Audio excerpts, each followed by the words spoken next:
In 1973, in a cheap hotel in New York, a woman lay dying, sick, alone, forgotten. A nurse asked her, "What's your name?" The woman whispered, "Veronica Lake." The nurse laughed. "Of course you are," because nobody believed her.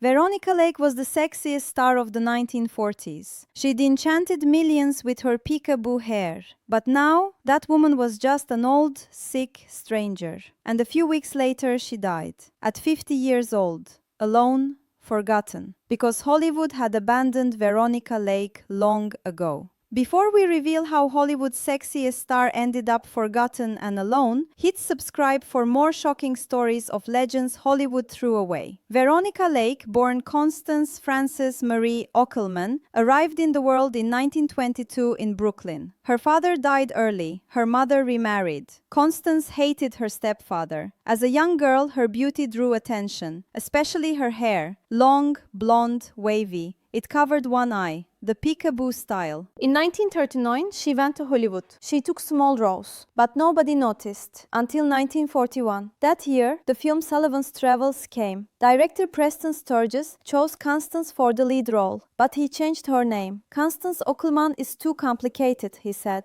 "We'll make you Veronica Lake." And so it was. Sullivan's Travels exploded. Veronica's performance, and more importantly, that hair, captivated everyone. Overnight, Veronica Lake became an icon. Women copied her hairstyle. Men slept with her posters. The studio immediately took action. They put Veronica in film noirs. Discount for Hire, The Glass Key, The Blue Dahlia. In all of them, she played the same role, femme fatale. Dangerous, sexy, mysterious. She made many films with Ellen Ladd. There was chemistry between them, but only on screen. In real life, Veronica and Ellen didn't like each other. Ellen found Veronica conceited. Veronica found Ellen boring. But when cameras rolled, they looked perfect together. But that famous hair became a problem. During World War II, women were working in factories. Veronica's hairstyle became dangerous. Hair was getting caught in machines. The government asked Veronica to give a public message. "Pin up your hair." Veronica refused. "This is my brand," she said.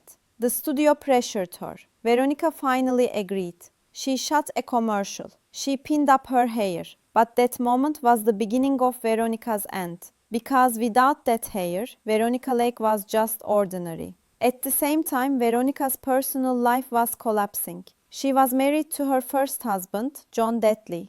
They had a daughter, but the marriage was a disaster. Veronica cheated on John. John filed for divorce. In 1943, she married director André de Toth. They had 2 more children, but this marriage wasn't happy either. André tried to control her. Veronica rebelled. She started drinking heavily. She came to sets drunk. She forgot her lines. She fought with directors. One producer said, "Veronica Lake is one of the most difficult of our colleagues." In 1948, Paramount Studios terminated Veronica's contract. "She is no longer reliable," they said. Veronica was only 26 years old, and her career was already over. In the following years, Veronica appeared in small films, B-movies. Nobody watched. Her money ran out. Houses were sold. She divorced André de Toth. In 1955, she married music director Joseph McCarthy. But this didn't last either. Veronica was now an alcoholic. She drank every day, from morning to night. A friend later said that old spark wasn't in Veronica's eyes anymore. There was only emptiness. In the 1960s, Veronica moved to New York. She worked as a bartender. Yes, a bartender. The sexiest star of the 1940s was now serving drinks in a bar. One night, a customer recognized her. "Aren't you Veronica Lake?" he asked. Veronica smiled. "I used to be." A journalist did an interview in 1962. "How do you feel?" he asked. Veronica replied, "Hollywood used me, then threw me away when I was used up.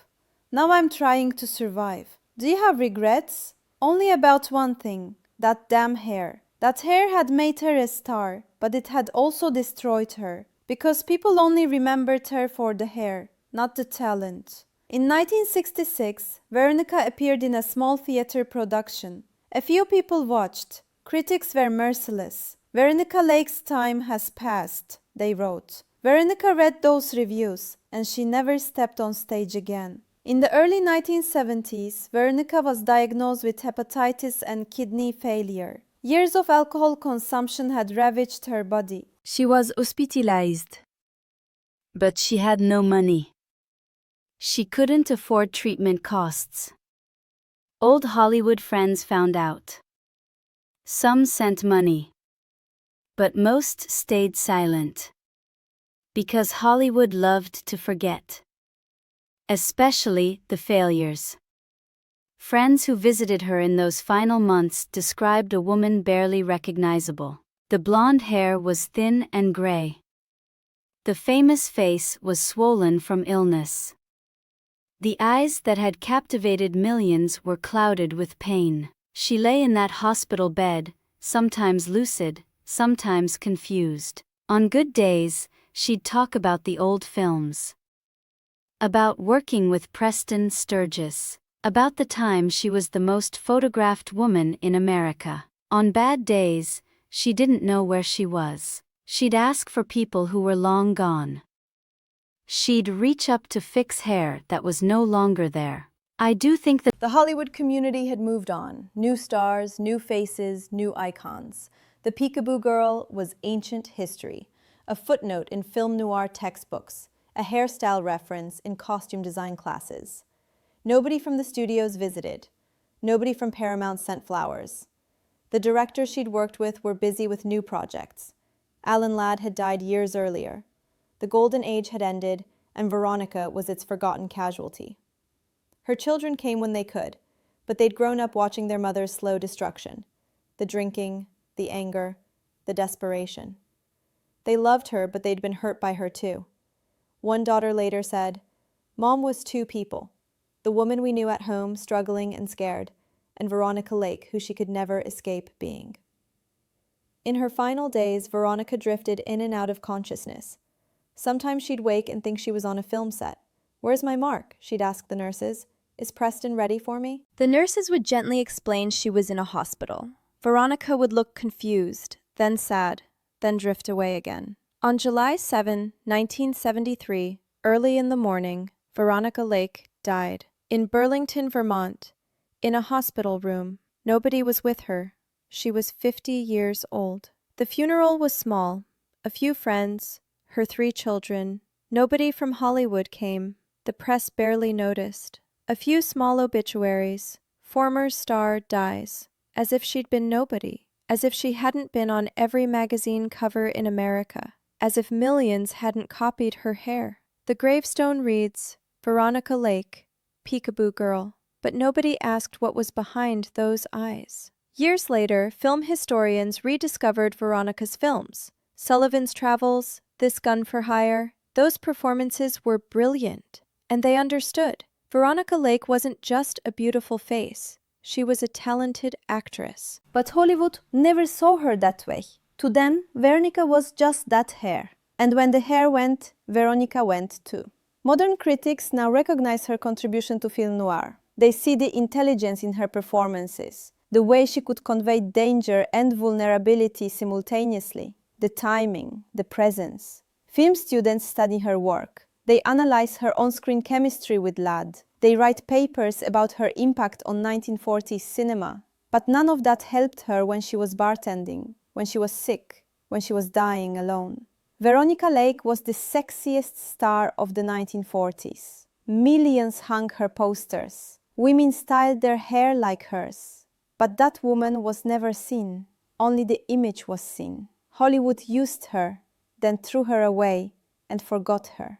Veronica died at 50, alone, after working as a bartender. Because in Hollywood, only image matters, not people. And Veronica Lake was an image. A peekaboo girl. But behind that hair was a woman who was never allowed to be free. She was told how to look, how to act, what to be. And when she couldn't maintain that image anymore, she was discarded. The tragedy isn't just that she died young and alone. It's that she was never valued for who she really was, only for what she looked like.